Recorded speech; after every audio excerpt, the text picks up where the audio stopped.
In January of 1973, the director of the Central Intelligence Agency, Richard Helms, realized his time was running out. Washington was drowning in the paranoia of the Watergate scandal. Helms knew that it was only a matter of time before congressional investigators and federal prosecutors started tearing through the CIA's most highly classified archives. He knew exactly what they would find, and he knew it would put him and his top scientists in federal prison for the rest of their lives. So, Helms gave a quiet, highly illegal, off-the-books order to his chief chemist, Dr. Sidney Gottlieb.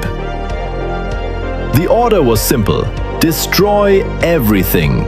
Over the next few days, 7 massive boxes containing 20 years of classified medical records, operational progress reports, and highly sensitive data were hauled down to the agency incinerators. They were shredded and burned to ash. Richard Helms thought he had successfully erased history. He thought he had buried the operational details, the doctors, the victims, and the absolute horror of a 2-decade-long mind control program known as Project MKUltra. He almost succeeded, but giant government bureaucracies are notoriously terrible at deleting their own footprints. And 4 years later, a single catastrophic filing error would blow the darkest secret of the Cold War wide open. You are watching Alternate Realities, and today we are going to reconstruct the ashes of MKUltra.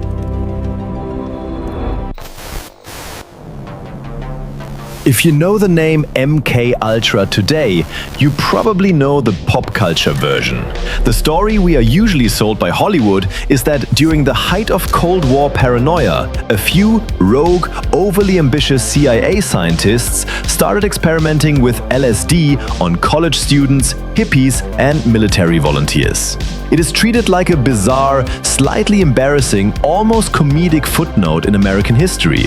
It's the punchline to a joke about the 1960s, or the literal inspiration for sci-fi shows like Stranger Things. If you read standard history summaries, they will tell you the experiments were sloppy. We are told mind control is science fiction nonsense, that the drugs didn't really work. The CIA was just trying to invent a truth serum to use on Soviet spies, and when it failed, the government quietly shut the whole thing down. That is the accepted narrative. And it is a very comfortable story, because it frames the United States intelligence community as clumsy and eccentric rather than malicious. It frames the events as an anomaly, a mistake. For years, that is exactly what the government wanted you to believe. A few bad apples playing with psychedelics in a basement, nothing to see here. But that comfortable story relies entirely on the premise that Richard Helms successfully burned the evidence. The problem is, the men running the incinerators missed a room. In 1977, an investigative journalist named John Marks filed a routine Freedom of Information Act request. The CIA, fully believing all the MKUltra files had been destroyed 4 years earlier, allowed an archivist to do a standard sweep. But the archivist didn't look in the medical records department. They looked in a retired records center in Virginia. And there, collecting dust, they found 130 boxes. Roughly 20,000 pages of MKUltra documents that had miraculously survived the 1973 purge. How did they survive? Because of a bureaucratic technicality. These weren't the medical progress reports that Richard Helms ordered destroyed. These files were accidentally misfiled under budgetary and fiscal records. They were the accounting receipts. The CIA had burned the science, but they forgot to burn the financial paper trail. And when John Marks and the United States Senate finally opened those boxes and followed the money, the clumsy rogue scientist narrative collapsed entirely. The receipts didn't show a failed, isolated science experiment. They showed a sprawling, highly efficient, heavily funded shadow infrastructure operating right under the noses of the American public.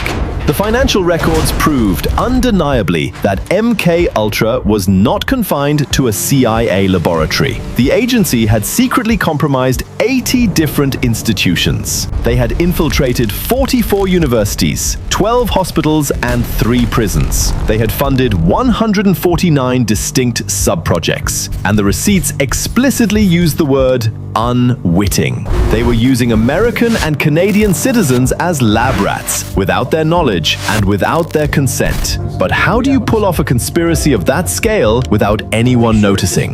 If the CIA walks into a prestigious university and asks to run psychological torture experiments on patients, the university says no. So Sidney Gottlieb and the CIA created a massive financial laundromat. They set up fake philanthropic front companies, like the Society for the Investigation of Human Ecology. The CIA funneled millions of black budget dollars into these fake charities. Those charities then approached the most respected psychiatrists and researchers in the country, offering massive grants for behavioral research. The doctors took the money, ran the experiments, and the data was quietly funneled right back to Langley. The CIA bought legitimacy. They outsourced their atrocities to the very people we trust to heal us, and the receipts show us exactly what they bought. If you look at the surviving financial ledger for Subproject 68, you will find a paper trail leading across the border to the Allen Memorial Institute in Montreal, Canada. It was run by a highly respected psychiatrist named Dr. Ewan Cameron. With CIA funding, Cameron wasn't looking for a simple truth serum. He was trying to figure out how to completely wipe a human mind blank, like a chalkboard, and rebuild it from scratch. He called the process de-patterning and psychic driving. Patients went to Dr. Cameron seeking help for minor issues like postpartum depression or mild anxiety. Instead, they were enrolled in Subproject 68. Cameron would put them into chemically induced comas using paralytic drugs for up to 86 days. While they were unconscious, he strapped football helmets equipped with speakers to their heads, playing looped audio messages hundreds of thousands of times. He subjected them to extreme electroconvulsive therapy at voltages 30 to 40 times higher than the medical standard, sometimes twice a day. The goal wasn't to cure them. The goal was to induce total amnesia, to see if the CIA could successfully erase a person's identity. And it worked. Many of Cameron's patients woke up unable to talk. They couldn't recognize their own parents. They forgot they even had children. Their lives were permanently, irreparably destroyed. And the CIA's accountants meticulously saved the receipts for every single hour of it. But the hospital wards weren't enough. The CIA needed to know how these chemical weapons worked in the real world, out on the streets. Let's look at Operation Midnight Climax. The financial records showed the CIA authorized the creation of agency-funded brothels and safe houses in San Francisco and New York. They hired a ruthless, rule-breaking federal narcotics officer named George Hunter White to run them. The CIA paid local sex workers to lure unsuspecting men into these apartments and secretly drug their drinks with massive, unmeasured doses of LSD. Behind two-way mirrors, CIA agents sat drinking martinis, taking notes on how the men reacted to the drugs under severe psychological distress. They were testing how sexual blackmail and mind-altering chemicals could be weaponized together. The victims would eventually stumble out into the streets, completely out of their minds, having no idea they had just been chemically attacked by their own government. If a subject suffered permanent psychological damage, they couldn't go to the hospital or the police without exposing that they had been with a sex worker. It was a perfectly engineered, state-sponsored extortion loop. A program of this magnitude requires absolute silence. You cannot run an operation this reckless without the paranoia eventually bleeding inward. The CIA didn't just target the public, they targeted their own. Frank Olson was a civilian biological weapons researcher working for the army at Fort Detrick. He was deeply embedded in the CIA's darkest programs. But by late 1953, Olson was starting to crack. He confided in his wife that he had witnessed things that deeply disturbed his conscience, and he intended to resign. The CIA could not let a man with his security clearance walk away with a guilty conscience. He was a massive security liability. Days later, at a secret CIA retreat, MKUltra's lead chemist Sidney Gottlieb, the same man who would later burn the files, secretly slipped a massive dose of LSD into Frank Olson's glass of Cointreau. Olson was plunged into a severe psychological crisis. A few days later, while supposedly under psychiatric observation by the CIA in a New York City hotel, Frank Olson plummeted through a closed 13th story window to his death. For 22 years, the CIA told Olson's family it was a tragic, unexplained suicide caused by workplace stress. It wasn't until those misfiled documents were discovered in 1977 that the family learned the truth about the secret dosing. Even then, forensic evidence and a later exhumation of Olson's body in 1994 showed severe blunt force trauma to his head that occurred before he went out the window. Many researchers believe Frank Olson didn't jump, he was thrown. When a top-level scientist grew a conscience, MKUltra became an assassination program. When you look at the verifiable declassified evidence of MKUltra, the true horror finally sets in.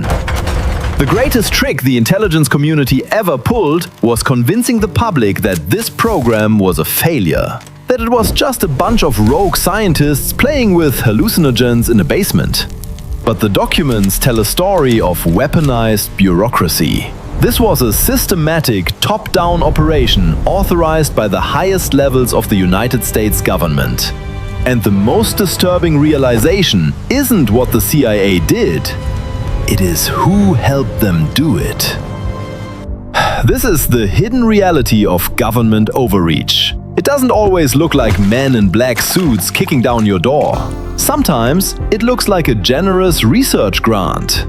The institutions we are supposed to trust, our prestigious universities, our leading hospitals, our elite psychiatric minds, were completely willing to abandon their ethics, violate the Hippocratic Oath, and torture innocent civilians, so long as the government was quietly signing the checks. The system didn't break down. The system functioned exactly as it was designed to. It outsourced atrocity to the private sector to maintain plausible deniability.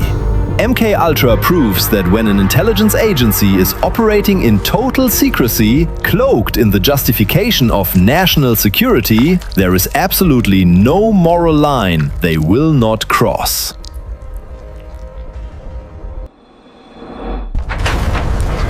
Which brings us back to January of 1973, and Director Richard Helms standing in front of the incinerators. Everything you just heard.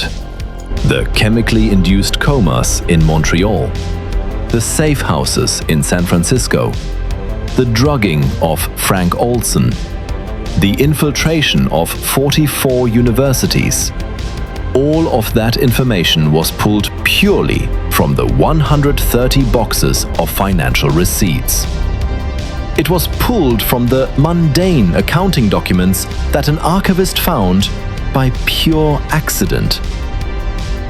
If the financial receipts alone were enough to uncover a 2-decade-long horror story of human experimentation, what exactly was written in the 7 massive boxes of explicit, detailed medical progress reports that Richard Helms successfully burned. What did the CIA actually discover about the limits of the human mind? And more importantly, what did they successfully hide? We will never know. And that is exactly what they planned. Tell me in the comments below, do you believe the CIA actually stopped their mind control programs in the 1970s? Or did they just get better at hiding the paperwork? Subscribe to the archive for more documented history they didn't want you to see.